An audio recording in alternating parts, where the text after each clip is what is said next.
cordial saludo. El día de hoy vamos a abordar el tema de migraña. La conferencia se llama Migraña hacia un uso adecuado y racional de analgésicos y antimigrañosos.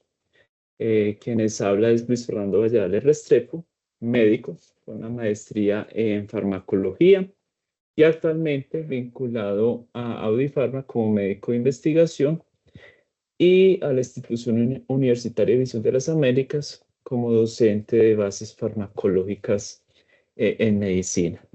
Adicionalmente, pertenezco al grupo de investigación en farmacoepidemiología y farmacovigilancia y al grupo de investigación biomédica y coordinador del semillero CENPAR. Bueno, en esta conferencia vamos a abordar estos tópicos. Inicialmente, una ligera introducción sobre el tema. Hablaremos sobre la epidemiología de la migraña, diagnóstico, fisiopatología, diagnóstico diferencial, banderas rojas, cómo debe ser el manejo de esta patología, algo sobre complicaciones y finalmente pues los mensajes finales para cerrar. Bueno, entonces a modo de introducción, tenemos que la migraña es un trastorno neurovascular cerebral crónico con episodios de cefalea aguda que suele ser recurrente.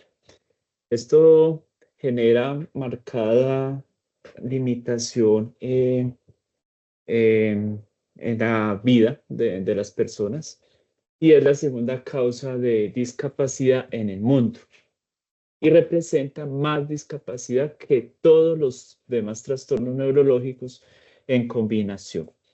El diagnóstico es realmente clínico y se basa esencialmente en los criterios clínicos de la Clasificación Internacional de Trastornos de Cefalea, tercera edición, que es la que se encuentra vigente al día de hoy. Su patogenia realmente no se comprende completamente, sin embargo, se conoce que está implicado el sistema trigeminovascular como causal de la cefalea del dolor. Y el tratamiento de esta patología va a involucrar dos estrategias. Una de ellas será el manejo de las crisis y el otro es evitar el desarrollo de esas crisis. Entonces estaremos hablando de un manejo preventivo o manejo profiláctico. Esto lo iremos pues abordando en las siguientes diapositivas. Muy bien. Entonces, con relación a la epidemiología, tenemos que la migraña es el segundo trastorno neurológico más frecuente, pues después de la cefalea tensional, que es la que ocupa el primer lugar. Se estima que en todo el mundo tenemos más de 1.000 millones de personas afectadas por la migraña. La prevalencia en la población general es del 15% y del 7% en los niños. En general, hay un predominio en mujeres, es una relación 3:1, es decir, que por cada 3 mujeres con migraña hay un hombre que la padece. Y el rango de edad donde hay mayor prevalencia es entre los 35 y 39 años. Acá en esta figura pues se ilustra precisamente lo que acabamos de decir. Acá en el eje Y vemos la prevalencia y en el X vemos los años, ¿cierto? En verde estamos viendo mujeres y en naranja estaremos viendo hombres. Y vemos pues que realmente este problema, esta enfermedad predomina en mujeres y vemos que el pico tanto en mujeres como en hombres se empieza a apreciar pues cuando nos vamos acercando a los 40 años. Importante es que esta entidad tiene un alto componente familiar, ¿sí? Por ejemplo, si uno de los padres, solo uno, padece migraña, hay un 50% de probabilidad de que un hijo presente esta patología. En cambio, si los dos presentan esta condición, esa probabilidad aumenta a un 75%. En términos generales, la migraña inicia en la mayoría de personas antes de los 35 años. Estamos hablando más o menos de 3/4 partes de la población en general con migraña. Y la característica es que a medida que va pasando el tiempo, la edad del paciente empieza a remitir esta patología. Eso es lo usual. No es común que la migraña se diagnostique o debute después de los 50 años. Acá definitivamente se debe descartar que el paciente no esté cursando con una cefalea secundaria. Bueno, pasamos a la parte de diagnóstico, a las fases también de características de la migraña. Entonces, típicamente la migraña se presenta en 4 fases. Una fase prodrómica, algunos van a presentar aura, no en todos. La fase de cefalea y la fase del postdromo. Entonces, la primera fase, que es el pródromo, generalmente ocurre unas horas, inclusive días antes de la cefalea como tal. Y acá el paciente va a tener una serie de sintomatología bien diversa, en donde puede presentarse fatiga, hay somnolencia, hay problemas de concentración, cambios en el estado de ánimo, náuseas, puede haber diarrea, puede haber retención de agua, mayor cantidad de diuresis, puede haber antojos para cierto tipo de alimentos, puede haber dolor en el cuello, entumecimiento. Bueno, más o menos una tercera parte de los pacientes van a presentar una segunda fase que es el aura, ¿sí? Solo una tercera parte aproximadamente. Y acá, típicamente, esta fase dura aproximadamente de 5 a 60 minutos. Típicamente, lo más habitual, más o menos el 90% de los pacientes van a presentar un aura visual. Entonces acá estamos hablando, por ejemplo, de escotoma. Sin embargo, también hay otros tipos de auras que pueden ser sensoriales. Hay parestesis, entumecimiento que suelen predominar en cara o en extremidades.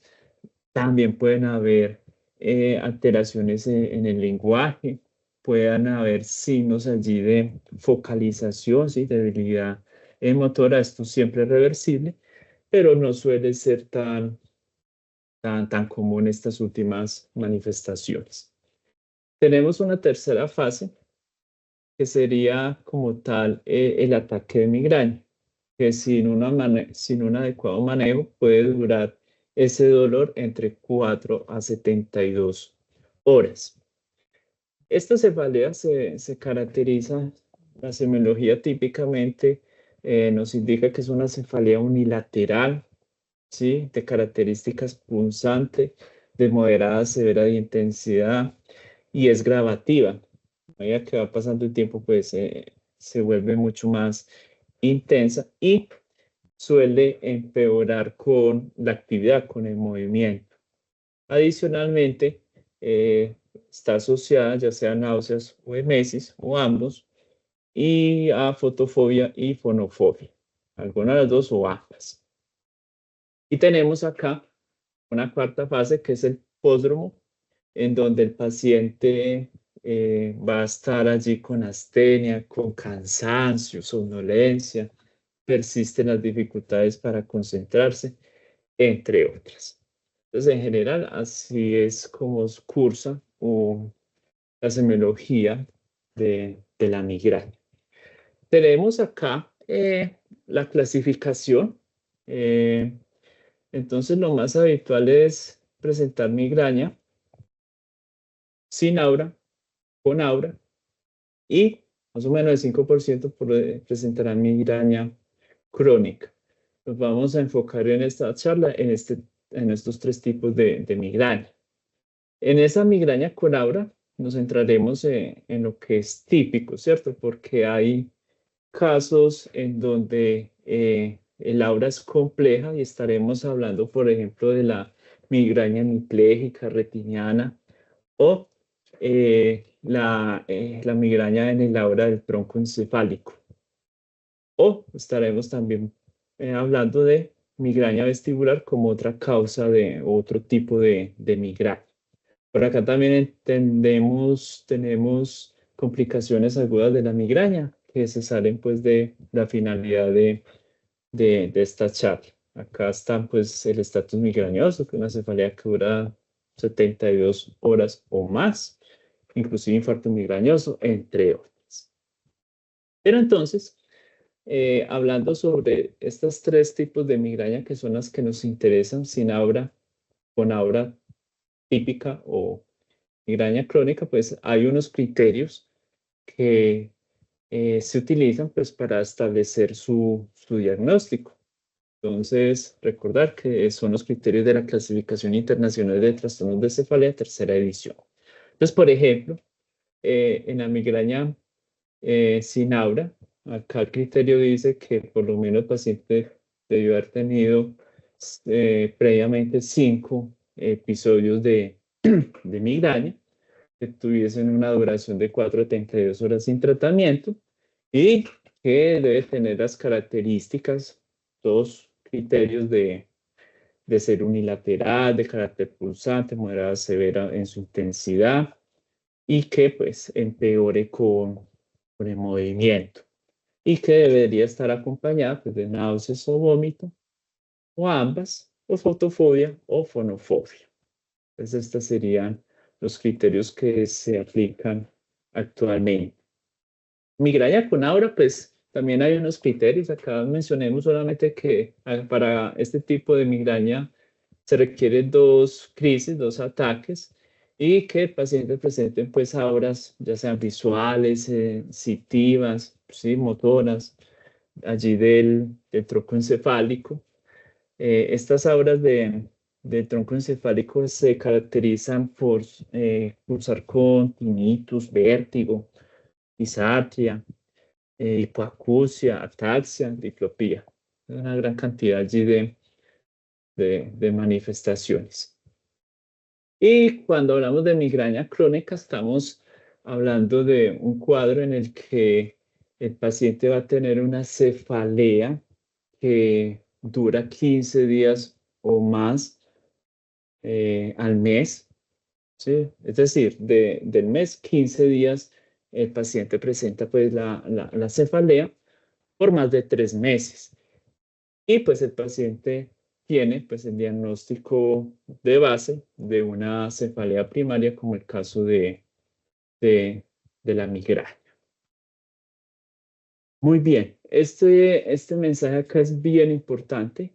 En general, la mayoría de migrañas no es necesario, no requiere realizarse estudios complementarios como neuroimágenes, ¿cierto? Especialmente aquellos pacientes que tienen pues un cuadro clínico típico, así como el que les he comentado, un examen neurológico totalmente normal, sin ninguna característica típica o sin signos de alarma. Entonces acá el diagnóstico es realmente clínico.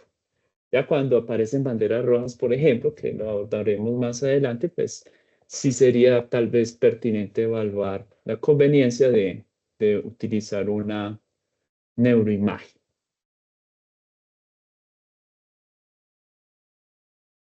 Bueno, con relación a la fisiopatología, pues como les decía en la introducción, se ha avanzado mucho en conocer y explicar todos estos síntomas, pero hay todavía cosas por aclarar. Entonces, por ejemplo, se plantea hoy en día que el pródromo, todos los síntomas que les comenté, son consecuencia de alteraciones que se pueden dar a nivel de hipotálamo. Pues el hipotálamo está altamente conectado con diferentes áreas del sistema nervioso central, como estamos observando en la figura. Pero acá resalta algo y es que hay proyecciones del hipotálamo hacia el tallo y a la vez hacia el sistema trigeminovascular. Y esto se ha visto que puede sensibilizar a las neuronas trigeminales y contribuir pues a su posterior activación y desencadenar allí la crisis pues de cefalea. En los pacientes que presentan aura, esto se ha explicado básicamente por la depresión cortical propagada. Entonces, este fenómeno generalmente inicia en corteza occipital y es una onda de despolarización, como observamos acá en la figura, y atrás va generando, digamos que una hipoperfusión cerebral. Igual acá hay una gran liberación de iones, hay vasodilatación, hay activación del sistema trigeminovascular. Bueno, y con relación a lo que explica la cefalea como tal, pues tenemos que hay una gran liberación de péptidos y de neurotransmisores. Entonces, por ejemplo, tenemos el péptido relacionado con el gen de la calcitonina, una molécula muy estudiada en los últimos años. Tenemos la sustancia P, tenemos el óxido nítrico, tenemos allí el péptido intestinal vasoactivo, el neuropéptido Y, acetilcolina, que por ejemplo son liberados por fibras del parasimpático. Las fibras del simpático pueden liberar noradrenalina, adenosina, etcétera. Entonces, todas estas moléculas se liberan y lo que van a generar es, van a producir vasodilatación. Entonces, al generar vasodilatación, digamos que diferentes componentes que estaban al interior, pues van a salir y se va a generar una inflamación neurogénica estéril. Entonces, hay una gran liberación de células inflamatorias que a la vez van a liberar diferentes mediadores, perpetuando allí un proceso inflamatorio. Y todo este proceso inflamatorio, pues van a llevar a que se active el sistema trigeminovascular. Entonces, una vez que se activa el sistema trigeminovascular, pues se van a ir activando neuronas de segundo, tercer orden. Entonces, allí van a hacer sinapsis con una serie de núcleos que se encuentran allí en el tallo. Van a hacer sinapsis en el tálamo y posteriormente, pues, se proyectan y hacen sinapsis en diferentes áreas de la corteza y allí es cuando se hace el dolor perceptivo pues, por el paciente.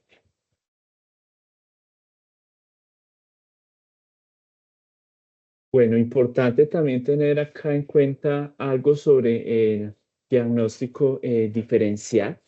Básicamente, el diagnóstico diferencial debería ser también contra otras cefaleas primarias, especialmente con la cefalea tensional, que pues, la prevalencia en general es del 26%. Hay otra cefalea primaria que es mucho más raro, la clúster o en salvas, que la prevalencia es apenas de 0.1%. Entonces, hagamos acá el contraste con migraña versus cefalea tensional. Entonces, la duración de la cefalea tensional puede ser mucho mayor que la de un cuadro migrañoso. Generalmente, esa cefalea tensional se caracteriza por ser dolor bilateral, ¿sí? A veces inclusive predomina mucho en la parte occipital, en la parte del cuello. La intensidad suele ser de leve a moderada, en cambio la migraña sí suele ser más típicamente de moderada a severa. Eh, y pues las características como tal del dolor es más opresivo, ¿sí? La tensional. Y como hemos dicho, la migraña es más pulsada. Eh, Acá el paciente con cefalea tensional puede presentar fotofobia, fonofobia, alguno de los dos, no los dos. Y eh, algo también interesante, importante para diferenciar es que este tipo de cefalea primaria no empeora con actividad física, lo que sí ocurre con los pacientes con migraña. Bueno, hay algo muy importante que son las banderas rojas. Es básicamente una serie de condiciones que hacen que se piense que el paciente esté cursando con una cefalea secundaria como causa de que explique pues, ese dolor de cabeza. Entonces, causas secundarias de cefalea puede ser una meningitis, puede ser un tumor, ¿sí? Puede ser algún proceso vascular, una hemorragia subaracnoidea, por ejemplo. Bueno, entre muchas otras condiciones.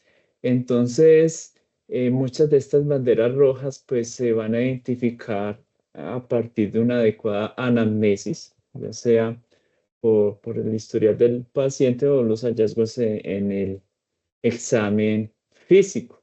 Entonces, por ejemplo, banderas rojas pueden ser la fiebre, una historia personal de algún cáncer, hallazgos de algún déficit neurológico, alguna focalización, aquellas cefaleas de inicio abrupto, cefaleas que inician después de los 50 años, cambios en el patrón de la cefalea del paciente, cefaleas que ocurren por cambios de posición o inducidas por maniobras de Valsalva, eh, hallazgos de papiledema al fondo de ojo, presentaciones atípicas de la cefalea, cefaleas que ocurren durante el embarazo en el puerperio, cefaleas después de un trauma, cefaleas que se presentan en pacientes con VIH-Sida. Pues en este último caso habrá que descartar que el paciente no tenga pues una infección oportunista. Entonces, estas banderas rojas pues ayudan a abordar el cuadro de cefalea y para lo cual pues generalmente en muchos casos se va a requerir de estudios complementarios pues para confirmar o descartar pues, la presencia de estas cefaleas secundarias. Con relación al manejo agudo, pues vamos a tener acá varios grupos de medicamentos que se utilizan para el manejo de la migraña.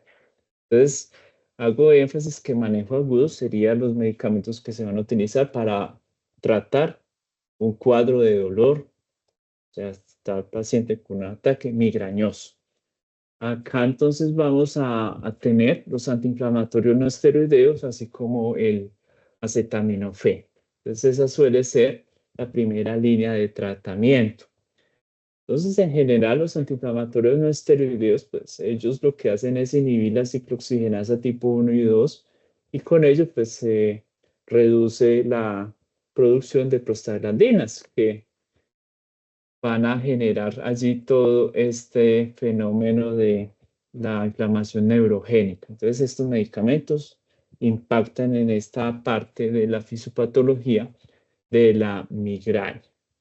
Hay que tener en cuenta que pues estos medicamentos, los antiinflamatorios no esteroideos, pues se asocian allí con algunos eventos adversos. Destaquemos acá, por ejemplo, los de tracto gastrointestinal. Es frecuente la aparición de náuseas, emesis, un dolor generalmente epigástrico. Puede desarrollar o llevar a la formación de úlceras gástricas o a nivel de duodeno, generar anemia, sangrado de vías digestivas, perforación. Asimismo, los antiinflamatorios no esteroideos pueden incrementar la tensión arterial, generar edema, llevar a desenlaces cardiovasculares como infarto agudo de miocardio, descompensar un paciente con falla cardíaca. Su uso generalmente crónico llevaría a enfermedad renal crónica, pueden haber reacciones de hipersensibilidad y daño hepático. Por lo tanto, pues estos medicamentos se deberían evitar en un paciente con enfermedad cardiovascular aterosclerótica ya establecida, paciente con falla cardíaca severa que no está adecuadamente controlada, aquellas personas con una úlcera duodenal o gástrica activa, un sangrado activo, vías digestivas, un paciente con compromiso importante a nivel de tasa de filtración glomerular. Igualmente, se deben evitar en el embarazo, especialmente el primero y tercer trimestre. Entonces, a modo de recomendaciones de este grupo terapéutico, pues tenemos que los antiinflamatorios no esteroideos son la primera línea de tratamiento para el manejo de las crisis migrañosas, en especial cuando son de intensidad leve a moderada. El acetaminofén es una opción a los antiinflamatorios no esteroideos porque es menos efectivo y entonces la recomendación acá es que solo se utilice acetaminofén cuando el antiinflamatorio no esteroideo no se pueda administrar porque esté contraindicado, el paciente tenga alguna reacción de hipersensibilidad, pues ahí vamos a utilizar el acetaminofén. Y en el caso de las gestantes, casi cambia un poco y la recomendación es que el primer medicamento de elección acá en embarazo es acetaminofén. Los antiinflamatorios no esteroideos se podría utilizar allí durante el segundo el trimestre, pero como opción. Y siempre pues tener en cuenta que debemos tener un uso racional de estos medicamentos. El otro grupo de fármacos que se pueden utilizar para abordar crisis son los triptanes. Entonces, los triptanes tienen como mecanismo de acción ser agonistas de receptores de serotonina, específicamente el receptor 5-HT1B y el 1D. Estos receptores, pues el 1D predomina acá en la terminal nerviosa, ¿sí?, del sistema trigeminal-vascular. Entonces, cuando el triptán estimula el receptor, lo que va a generar es que se va a bloquear o a inhibir la liberación de neurotransmisores. Y el receptor 5-HT1B pues predomina es en los vasos y al estimularse lo que va a hacer es generar vasoconstricción. Ese sería esos mecanismos de acción y el efecto los efectos de este grupo terapéutico. Igualmente, hay documentado diversas reacciones adversas que se pueden llegar a presentar. Entonces puede llegarse a generar un vasoespasmo coronario, puede llevar un isquemia, un infarto agudo de miocardio, puede desencadenar hipertensión, puede haber accidentes cerebrovasculares, ¿sí? Lo más habitual es que se presente, por ejemplo, mareo, astenia, somnolencia, puede haber hormigueo, y eso suele ser lo más habitual, así como dolor muscular, dolor en el cuello. También está escrito que puede haber ceguera, inducir ceguera, puede haber caída de párpados, o ptosis palpebral, inducir glaucoma ángulo cerrado. Importantísimo es que hay que tener presente que con los triptanes puede llegarse a presentar recaídas en las siguientes 24 horas, es decir, que el paciente vuelve a desencadenar un nuevo episodio de migraña.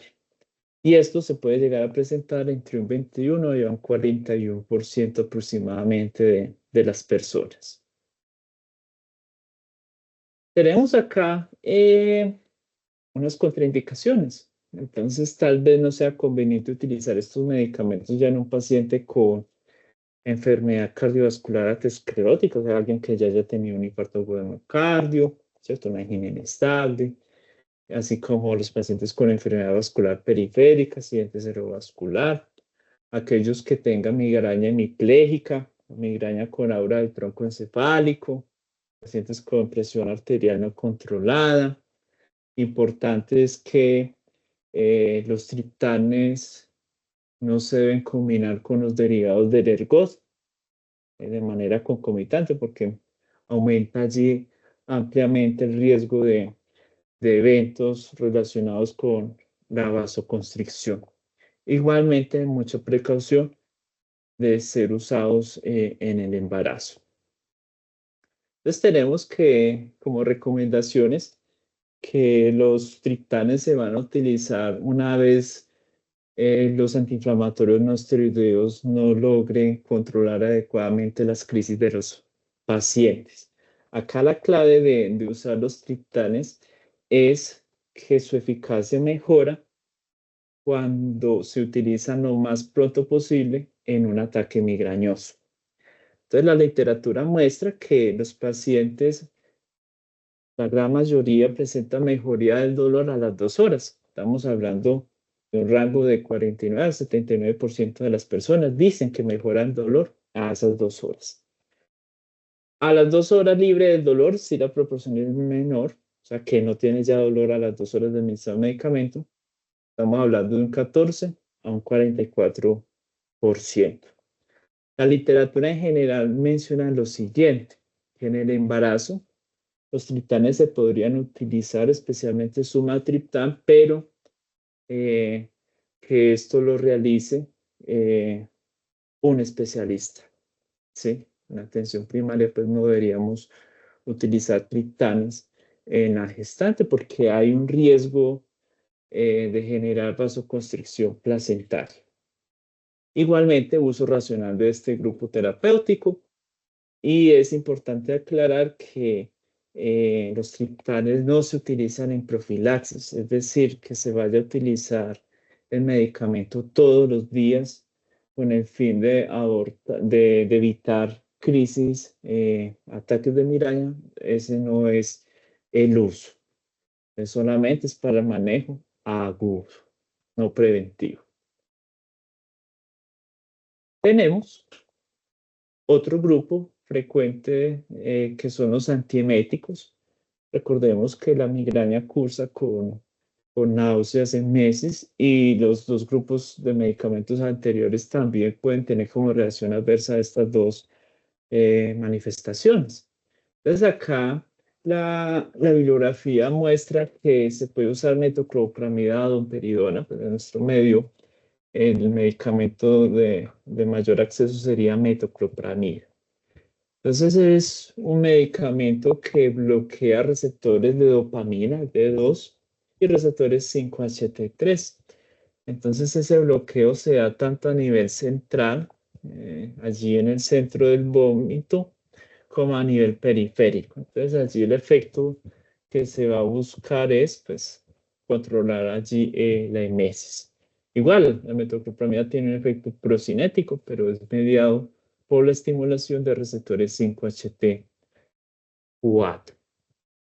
También van a haber reacciones adversas, lo más habitual es somnolencia, confusión, fatiga.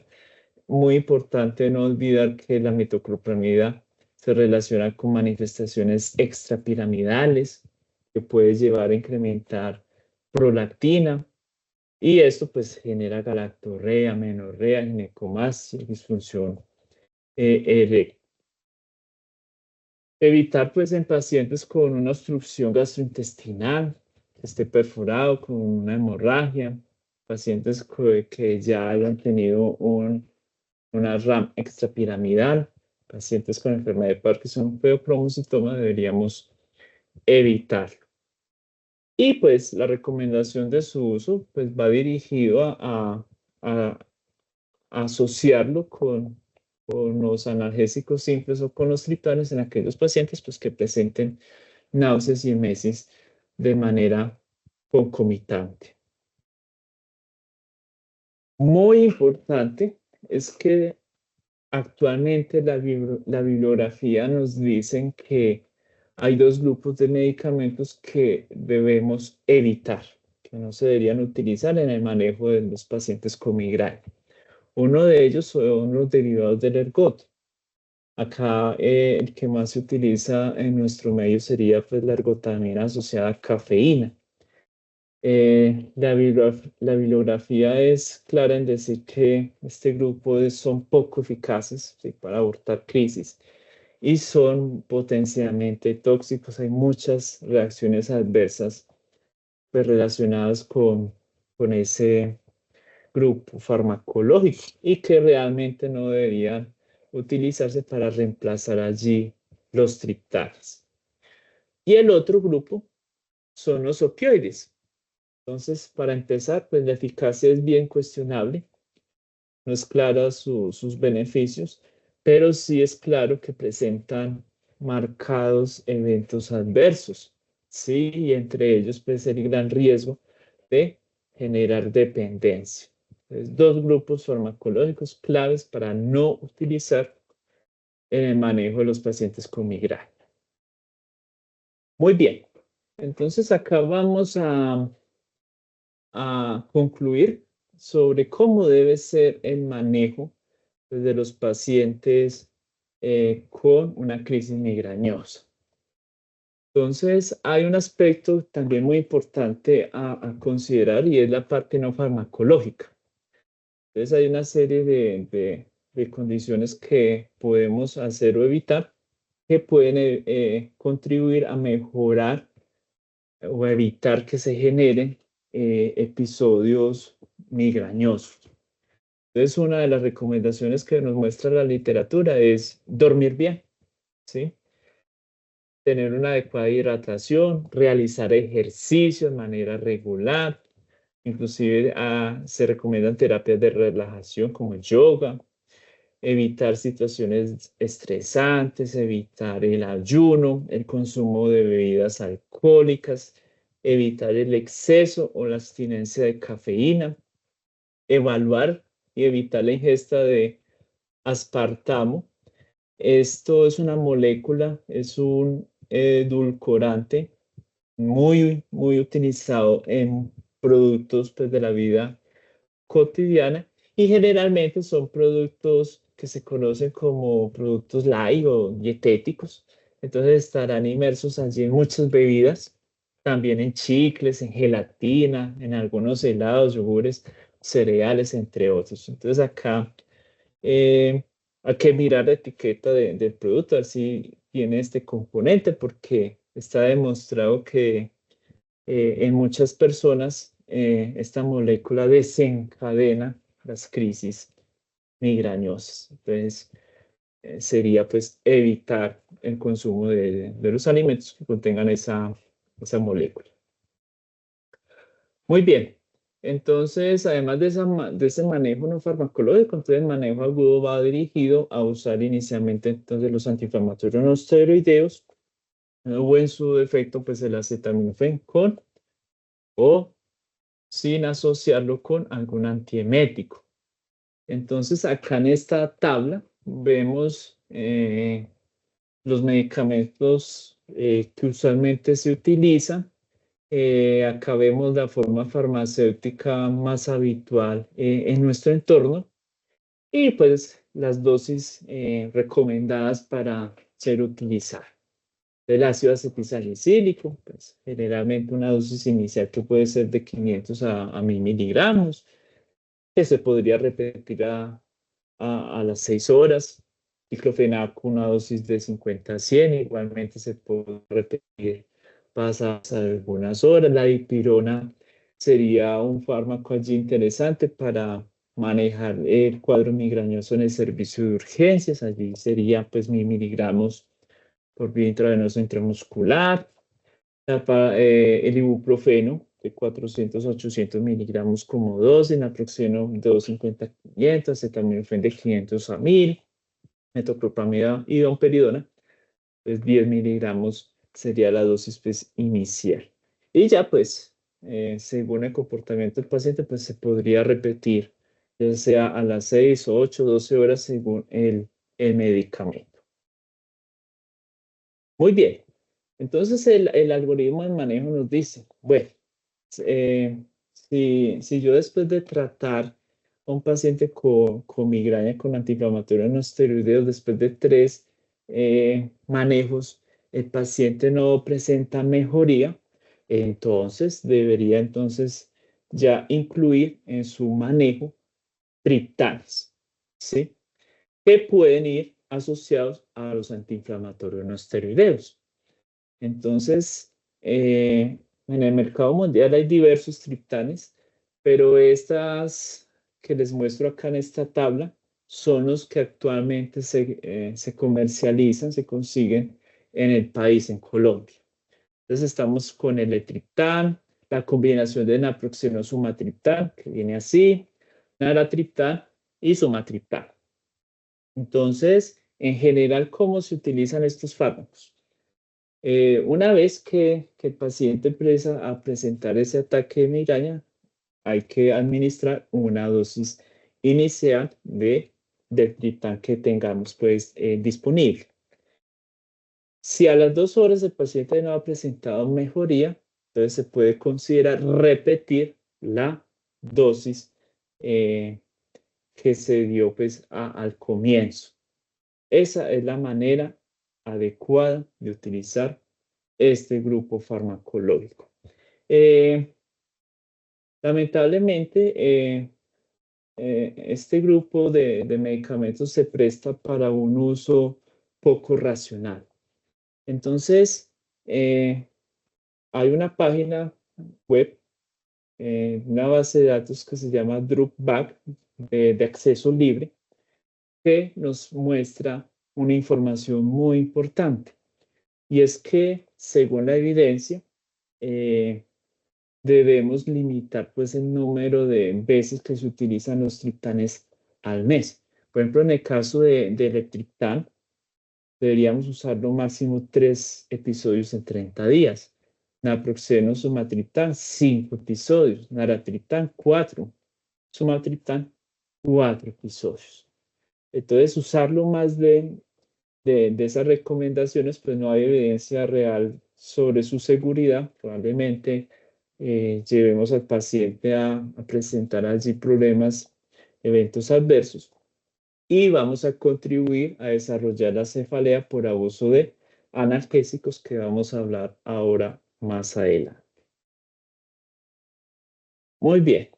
Una vez se incluye en el manejo del paciente el triptán, vamos a evaluar pues su respuesta.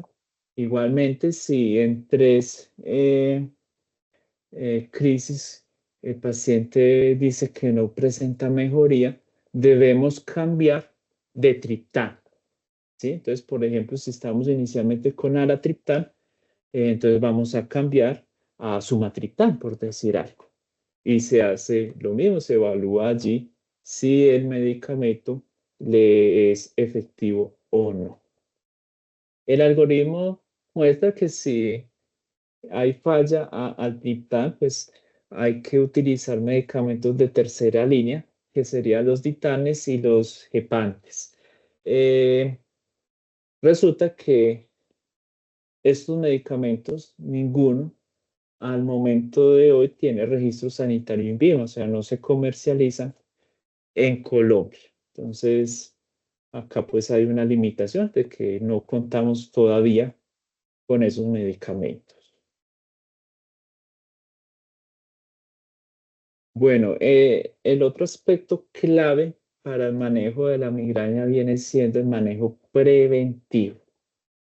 Entonces, acá el manejo preventivo se hace a través de diferentes medicamentos, algo heterogéneos, y lo que busca es evitar la aparición de crisis, ataques de migraña.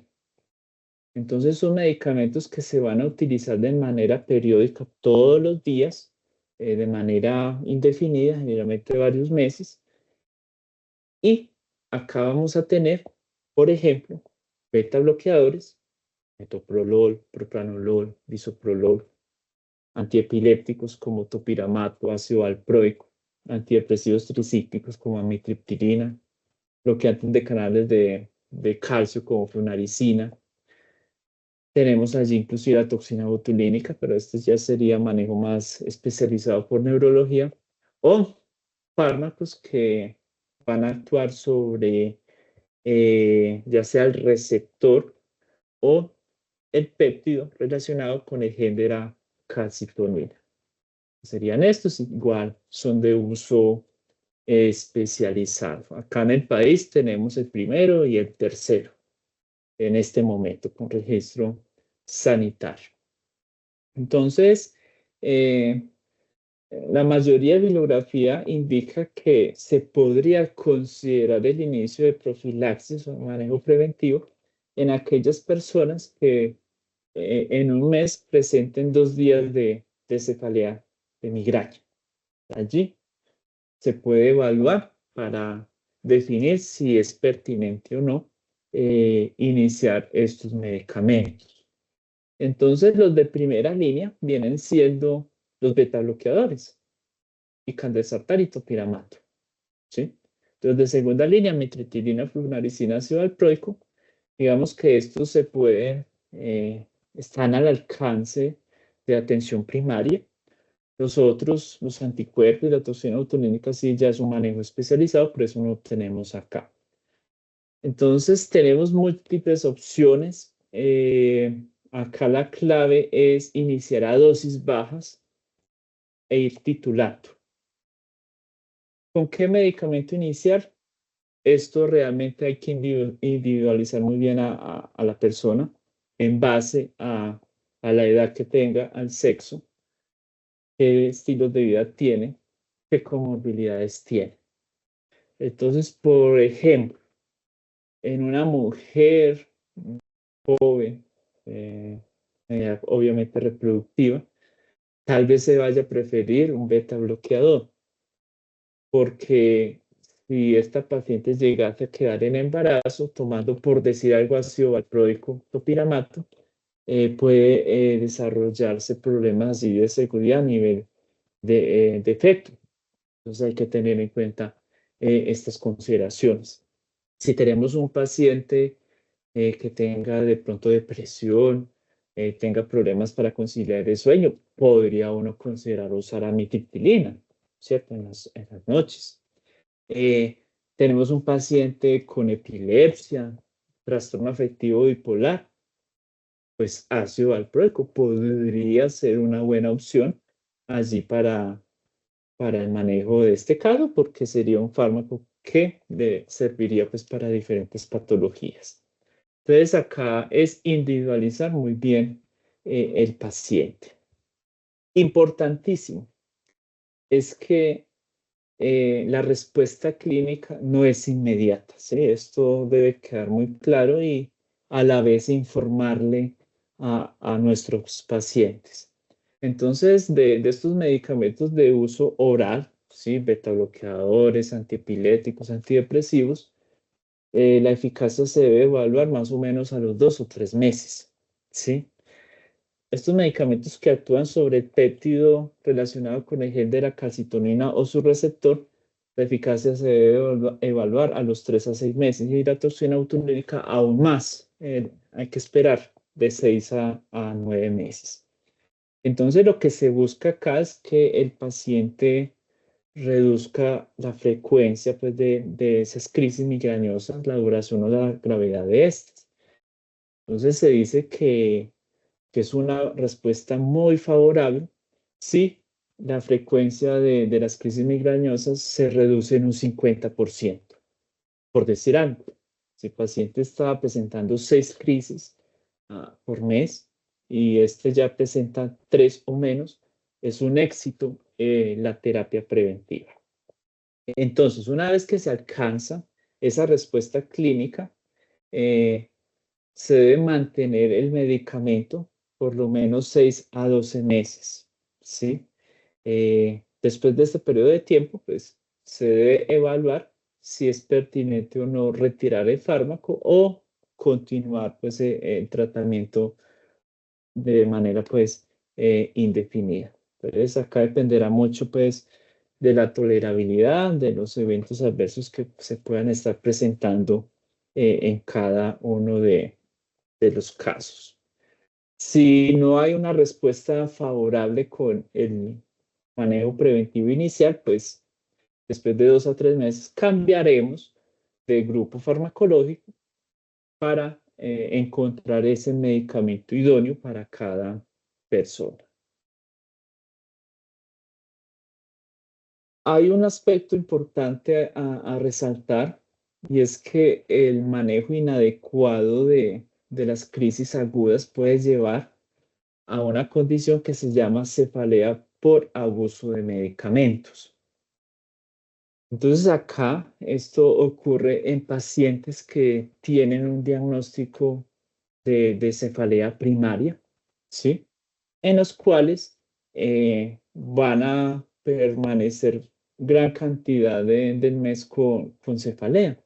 Se dice que van a presentar 15 días o más de dolor de cabeza al mes por más de 3 meses y que la condición está asociada pues, con el uso excesivo de medicamentos. Entonces hay unos criterios para llegar a su diagnóstico, ¿cierto? También cefalea por 15 días o más al mes en una persona con una cefalea preexistente, o sea, por ejemplo, migraña, y que abuse de analgésicos. Entonces, por ejemplo, para el caso de derivados del ergot, triptanes, opioides o combinación de analgésicos, eh, el criterio de abuso de estos fármacos sería 10 días o más al mes. En cambio, utilizar acetaminofeno o antiinflamatorio no esteroideo sería 15 días o más al mes. Entonces, si se cumplen esos criterios, pues estaríamos ante un cuadro de cefalea por abuso de medicamentos. Se estima que casi 60 millones de personas en el mundo padecen esta entidad que tiene un marcado impacto desfavorable en la calidad de vida de ellos. Su manejo es complejo, difícil. Es la cefalea que más costos genera pues, para su manejo. Y acá el mensaje clave es evitar su aparición, ¿cierto? Usando de manera racional los analgésicos simples como acetaminofén, antiinflamatorios no esteroideos o los específicos como los triptanes. Entonces, este es un factor de riesgo modificable que realmente se puede impactar utilizando, manejando adecuadamente las crisis agudas y utilizando allí las diferentes estrategias de manejo preventivo a largo plazo. Bueno, entonces tenemos acá ya los mensajes finales. Entonces tenemos que el manejo de primera línea entonces involucra antiinflamatorios no esteroideos. El acetaminofén es una alternativa a esto, a los antiinflamatorios, que algunos de estos dos grupos farmacológicos pueden ir asociados a la metoclopramida, especialmente en aquellos pacientes que tienen náuseas en meses. Como segunda línea tenemos los triptanes, especialmente cuando el dolor es pues, de moderado severo o los antiinflamatorios no esteroideos no han podido controlar de manera favorable pues, las crisis agudas de migraña. Para los casos en los cuales se presentan 2 días de cefalea al mes, considerar el inicio de medicamentos preventivos, buscando allí como objetivo pues, reducir la frecuencia de esas crisis. Otro de los mensajes claves de esta conferencia es que se debe evitar el uso de derivados del ergot y de opioides pues, en el manejo de estos pacientes pues, por problemas de seguridad y de baja eficacia. Bueno, entonces, uso racional de analgésicos, de antimigrañosos, para evitar la aparición de cefalea por abuso de medicamentos en personas con diagnóstico previo de migraña. Esta es la bibliografía utilizada.